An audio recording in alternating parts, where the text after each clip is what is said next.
Hello, this is Ian Austin of Friday Night Fright fame, and I am doing a particularly interesting episode today. This is a combined collection by VHS comments, recap, review, commentaries, whatever. It's a giant episode, 3 hours, 14 minutes. Don't expect you to listen to it at once, because it's way too long to listen to at one time. But if you're going on a trip and you want to hear my views on VHS, here's a combined episode. I'm going to be doing some more of these episodes in the future. Every once in a while, a combined episode of certain parts I've done. For example, I update it's Halloween. I'll put the kickoff show, main show, and post show as one episode at some point. But for now, here's VHS. Hope you enjoy. And also remember, there are a few sponsorship adverts in this podcast. It's only about a minute long. If you want to skip it, that's fine. That's not a problem. But any chance I get to earn a little bit extra money and keep this podcast going, there you go. Even though I can't actually cash out because I'm not allowed to at the moment. But hey, sponsorship anyway. Hope you enjoy this episode. And remember, I don't particularly enjoy VHS, but it's a lot better than Paranormal Activity. Anyway, hope you enjoy the episode. And as always, remember, life is beautiful. Hey, this is Ian Austin, Friday Night Fright fame, and because of our continuing process, try and get some more money for the podcast, because that telethon really screwed us 6 ways to Sunday. This episode is going to have no swearing in it, I hope not anyway, and it's going to be a bonus episode, and it's going to be a review, and maybe a recap, I don't know, of Friday Night Fright's favourite combat movie of present, a Limitless review, if you will, of Spider-Man Far From Home. So that'll be coming up just after a brief word from my sponsor, because sponsorship's important. When your sidekick, in this case Mabel, has left, you need money where you can get it. So sponsorship is going to be here for the future. And if you want to sponsor Friday Night Fright, catch us up on Twitter. You know the account, Friday Night Fright Podcast on Twitter. Follow us, and if you want to sponsor us, send me a message, and who knows, maybe we do some business. But until then, here's my sponsorship of the moment. So, without any spoilers, because why would I possibly spoil this movie for you? I watched Spider-Man Far From Home. I saw it at the cinema in York. Yes, I went to York. It was a magnificent experience. I love York, and I love this movie. Yay, Spider-Man Far From Home. I loved it. Very good movie. You probably think that you can stop listening right about now, and you could, but why don't you want to hear about what I love about the movie? I'll go in detail, maybe, who knows. I'll do my spoilery review part after I do my non-spoilery review part. So bear with me a sec and drink some Dark Coke. Delicious. I love this movie because it was fun. I know what you're going to say. Aren't all Marvel movies fun? Yes, to a degree. This was laugh out loud fun, and that's good. That's what you need in life, especially after your sidekick's left your podcast. You're off-screen sidekick, granted, off sound, off microphone sidekick, but one does all the shit that you don't want to do. Oh no, I swore. Oh no. CS1 is sidekick. Ruined, I swore. Okay, this episode has to have the expletive tag now. God damn it. I won't get kids listening. You can't have kids listening if you're swearing. That's the rules. Anyway, back to Spider-Man Far From Home. It's a Spider-Man movie you wanted all of your life, and you got it. It has flips. It has quips. It has flips, quips. Blips! Yeah, flips, quips, and blips, because they call the whole thing from Avengers Endgame and Avengers Infinity War, they call it the blip. So flips, quips, and blips. There's a tagline for you, Marvel. Please pay me money. I need money. Anyway, back to review. It's a very good Spider-Man movie. In fact, I would possibly go so far as to say, obviously this is before I rewatch it, because I think you need to rewatch the movie a couple of times to determine whether it's your favourite. But at first viewing, I'd say it's probably most I've enjoyed the Spider-Man movie in total. I know, crazy. First viewing, obviously, you need to bear that in consideration, but I loved it. It had everything I wanted from a Spider-Man movie, and everything I didn't get from Spider-Man Homecoming. Don't know if I've mentioned on this podcast before, but I wasn't a huge fan of Homecoming. I've since enjoyed it more on Netflix, but in cinema I was really bored. I just felt like they were going for a John Hughes aesthetic, and I understand that and I get it, but I don't think they pulled it off the way they wanted to. one thing with John Hughes movies is they're very earnest, but they feel timeless, you know? Feel like you can watch them in any decade and the prevailing themes work and they still work. And I think one problem with Spider-Man Homecoming is maybe if you hadn't had access to comic books, the Ultimate Spider-Man comic books, you would have enjoyed it more. But I did have access to those, and I saw all the John Hughes allusions in them. So I'd already gone through that update of Spider-Man with those sort of connective threads, those homages, if you will. And Homecoming didn't really do much for me. It also didn't feel like a movie which had a particular identity. Now, Grant, maybe that's because I left half an hour in because I was really bored, but, you know, I wasn't vibing on it. And also, I wasn't really vibing on Tom Holland as, Tom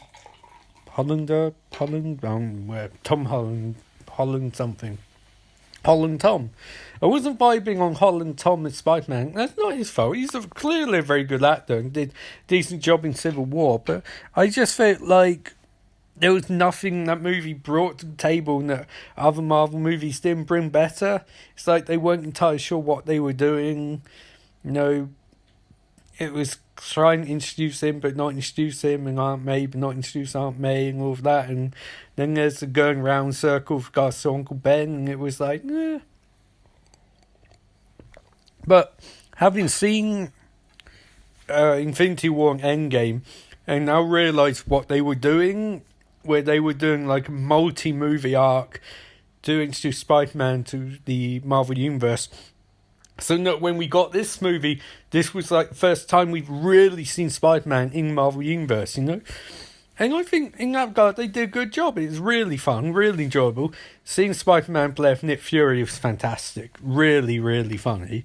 Happy Hogan's good. Aunt May's good. The villainous stuff was really cool. I will be going in detail on that in a second when I do the spoilery part of the review.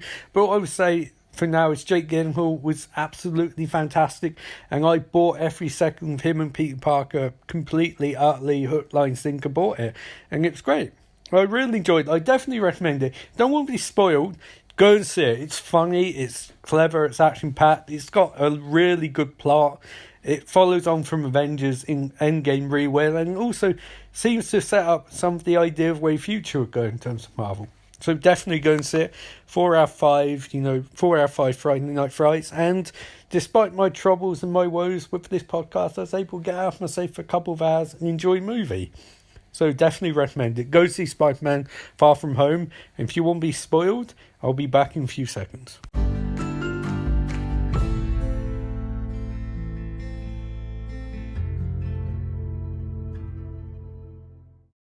Okay, so if you're still here, you want spoilers.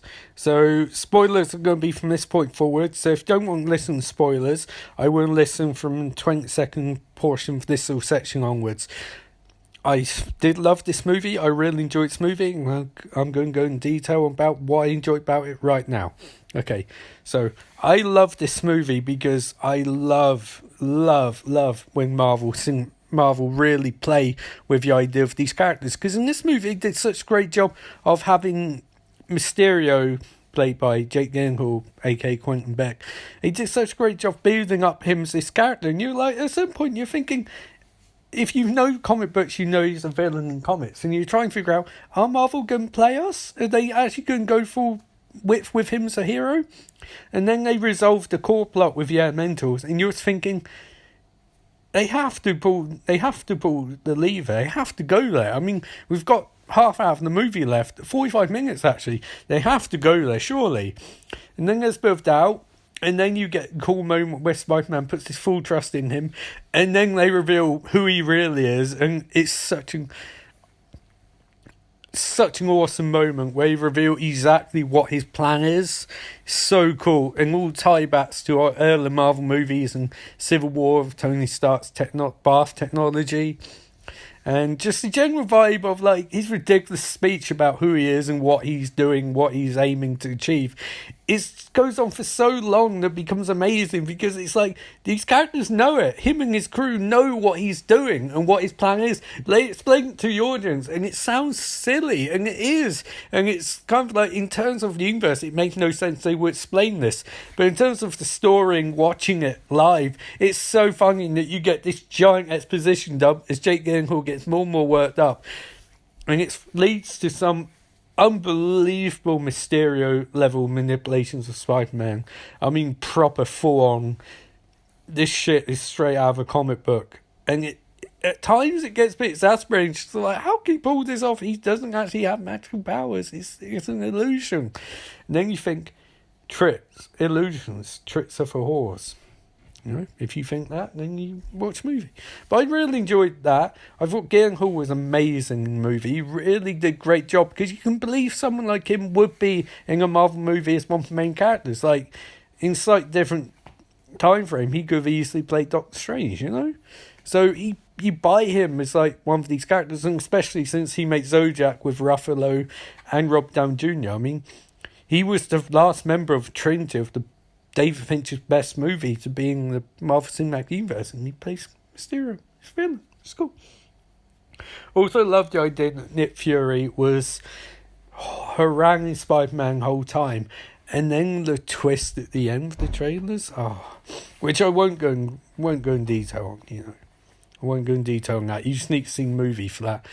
You know, I didn't watch either post-credit scenes. I know what they are, but I didn't watch them. But I think, from the sounds of it, they'll impact Marvel Cinematic Universe quite a bit in the near future.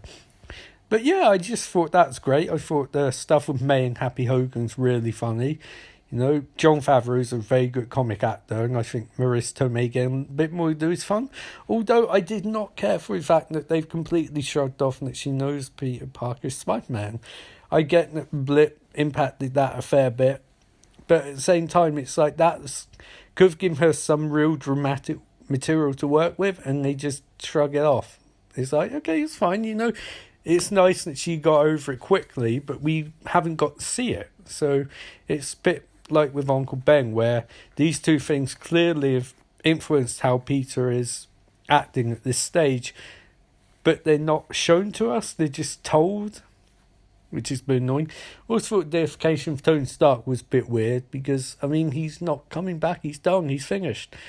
And having another of his, another character who Tony pushed in villainy, be one of Spider-Man's villains, is a bit, nah.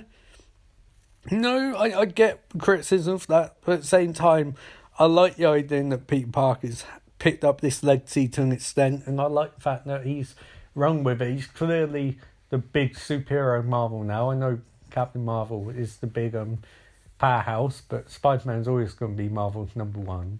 So, even if he's with Sony. What other stuff do I like? The vibe, the Nick Fury banter. Samuel Jackson's clearly at this point having time of his life. He's just really enjoying playing up the silly aspects of Marvel Universe, and his banter here and in Captain Marvel is so on point. And also, this movie was really, really funny, which was good. Criticisms, I suppose, like I said, a bit too much deification for Tony Stark. He's influencing things a lot, and on one hand that's cool, on the other hand they can't go back to that way too much more. The end of this movie seems to suggest Spider-Man would go completely solo from this point on, which would be good, because you need to sort of have him be his own character from now, surely, And also, I like jokes about Blip and about F1 come back after Endgame and things like that in the middle of basketball games, and May showing up in